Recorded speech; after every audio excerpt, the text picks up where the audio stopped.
Praise the Lord. ஆண்டவருடைய கிருபையினால் இந்த காலை நேரத்தில் வாழ்த்துகிறேன். யோசுவா 1:5 நான் உன்னை விட்டு விலகுவதில்லை என்று ஆண்டவர் சொல்லுகிறார். I will not leave you. நான் உன்னை விட்டு விலகுகிற ஆண்டவர் அல்ல, உன்னோடு கூடவே இருப்பேன் என்று சொன்ன ஆண்டவர் இன்னைக்கு உன்னை விட்டு விலகவே மாட்டேன்றார். பாருங்க, மோசே செய்த உன்னதமான பணியை தொடர்ந்து செய்யும்படியாய் யோசுவாவை ஆண்டவர் அழைக்கிறார். யோசுவா உள்ளத்தில் ஒரு மிகப்பெரிய குழப்பம். மோசே ஒரு மிகப்பெரிய தலைவன், மிகப்பெரிய ஒரு லீடரு. அவர் செய்த அந்த உன்னத பணி என்னால் தொடர முடியுமா என்று சொல்லி கலங்கி நிற்கின்ற பொழுது ஆண்டவர் சொன்ன வார்த்தை, நான் உன்னோடு கூட இருப்பேன், நான் உன்னை விட்டு விலகுவதில்லை என்று ஆண்டவர் சொல்லு. நான் உன்னை விட்டு விலகவே மாட்டேன். எப்படி இஸ்ரவேல் ஜனங்களுடைய வாழ்க்கையில நான் வழிநடத்திய அதே பாதை உன்னையும் நடத்துவேன், நான் உன்னை விட்டு விலகுவதே இல்லை என்று ஆண்டவர் சொல்கிறார். அதன் பின்பதாக யோசுவா அந்த உன்னத பணியை ஏற்றுக்கொள்கிறார். ஆண்டவருடைய திட்டத்தை உலகத்தில் அப்படியே நிறைவேற்றி முடித்ததை நாம் பார்க்கிறோம். இன்னைக்கு நம்ம வாழ்க்கையிலையும் ஆண்டவர் நம்மை குறித்து ஒரு சில திட்டங்களும் தீர்மானங்களும் வைத்திருக்கிறார். நம்ம அந்த தீர்மானங்களை நிறைவேற்ற வேண்டுமானால் நம்ம சொந்த பலத்தினால, நம்ம சொந்த முயற்சினால முடியவே முடியாது. ஆனா ஆண்டவர் சொல்லுகிறார், நான் உன்னை விட்டு விலகுவதில்லை.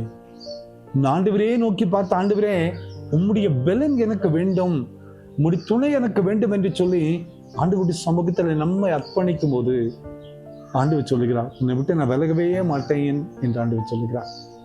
ஒருவேளை இழப்புகளோடு, கவலையோடு, கஷ்டங்களோடு நேசித்த மக்கள் எல்லாம் நம்மளை விட்டு போயிட்டாங்களே, நான் நம்பி இருந்த மக்கள் எல்லாம் என்னை விட்டு போயிட்டாங்களேன்னு சொல்லி சோர்ந்து காணப்படுவதில்லை.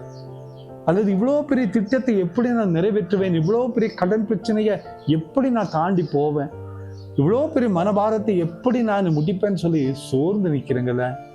நான் இந்த காலை நேரத்தில் ஆண்டவர் சொல்லுகிறார், நான் உன்னோடு கூட இருக்கிறேன், நான் உன்னை விட்டு விலகிறதே இல்லை.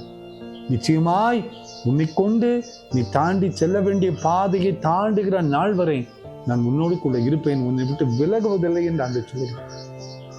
கவலைப்படாதிருங்கள், நிச்சயமாய் கர்த்தர் நம்மை விட்டு விலகி போகிற ஆண்டவர் அல்ல.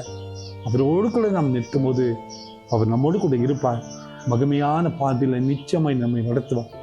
இந்த நம்பிக்கையோடு இந்த புதிய நாளை ஆரம்பிப்போம். அவர் காட்டுகிற பிரசனம் நம்மோடு கூட என்றும் இருக்கும், நம்மை நடத்தி செல்வார். இந்த நம்பிக்கையோடு இந்த புதிய நாளை நாம் ஆரம்பிப்போம். ஜெபம் பண்ணலாமா? அன்பின் ஆண்டவரே, நான் உன்னை விட்டு விலகுவதில்லை என்று சொன்னீரே, உங்களுடைய பிரசனம் எங்களுக்கு என்றும் தேவையப்பா. இந்த செய்தி கேட்டுக்கொண்டிருக்கிற ஒவ்வொருவருடைய வாழ்க்கையிலையும் உங்களுடைய மகிமை வெளிப்படட்டும், உங்களுடைய சமாதானம் கூட இருக்கட்டும். பிறந்த நாளைக்கும் திருமண நாளைக்கும் நினைவு கூறுகிற ஒவ்வொரு பிள்ளைகளையும் நீங்க ஆசீர்வதிங்கப்பா. உங்களுடைய கரத்தினால் தொடும் விடுதலை தார்.